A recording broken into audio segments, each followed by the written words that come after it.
இன்றைக்கி என்ன மினி விலாக்னு வந்து பார்க்கலாங்களா?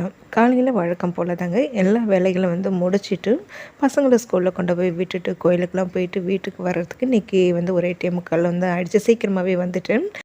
இன்றைக்கி என்னமோ கிச்சன் வேலை கொஞ்சம் சீக்கிரமாக முடிஞ்ச மாதிரி தாங்க இருந்தது. வழக்கம் போல் அந்த 6 மணிக்கு தான் வந்து எழுந்திரிச்சேன். இருந்தாலும் வேலை கொஞ்சம் சீக்கிரமாகவே முடிஞ்சிருச்சு.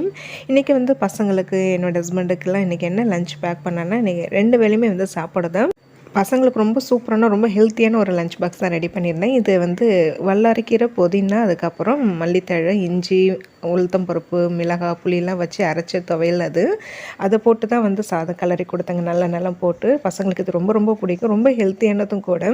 இந்த வல்லாரைக்கீரை கீழே க்ளீன் பண்ணும்போது இருந்தது இல்லைங்களா, அந்த கீரை வேஸ்ட் பண்ண வேணாமேட்டு துவையலாக வந்து அரைச்சிட்டேன்.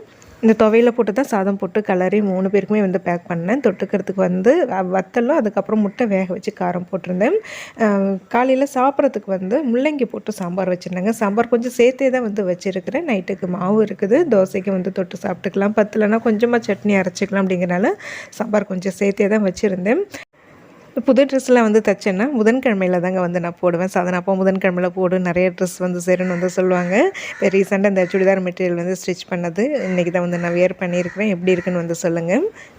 நேற்று தான் இந்த வெங்காயம், பூண்டு, சின்ன வெங்காயம்லாம் வாங்கிட்டு வந்திருந்தாங்க. சின்ன வெங்காயம் நல்லா பார்க்கவே ஆசையாக இருந்ததுங்க. பெருசு பெருசாக இருந்தது. எனக்கு பிடிச்ச மாதிரி கொஞ்சம் சின்ன வெங்காயம் நிறையா போட்டு அடை தாங்க வந்து ஊற்றிருந்தேன். இது நாங்கள் அடைன்னு சொல்லுவோம். சில பேர் இது ஆம்லேட்னு வந்து சொல்லுவீங்க. அப்புறம் ரேஷனில் வாங்கிட்டு வந்த எண்ணெய் அப்படியே தாங்க வந்து வச்சுருந்தேன். சரி, அதையும் வந்து கையோட காய்ச்சி வச்சிடலாமேன்ட்டு அதை தான் வந்து எண்ணெய் சட்டியில் ஊற்றிட்டு கொஞ்சமாக புளியும் இஞ்சியும் தட்டி போட்டு தாங்க அந்த காய்ச்சுவேன். அதில் இருக்கிற பித்தத்தை வந்து எடுத்துருன்ட்டு சாப்பிட்றதுக்குள்ளே அது வந்து எண்ணெய் வந்து கொதிச்சிரும். இந்த துவையலுக்கு வந்து பார்த்திங்கன்னா இது நல்லெண்ணெய் ஊற்றி சாப்பிடும்போது செம்மையாக இருக்கும். நான் அதை தான் வந்து போட்டு சாப்பிட்டேன்.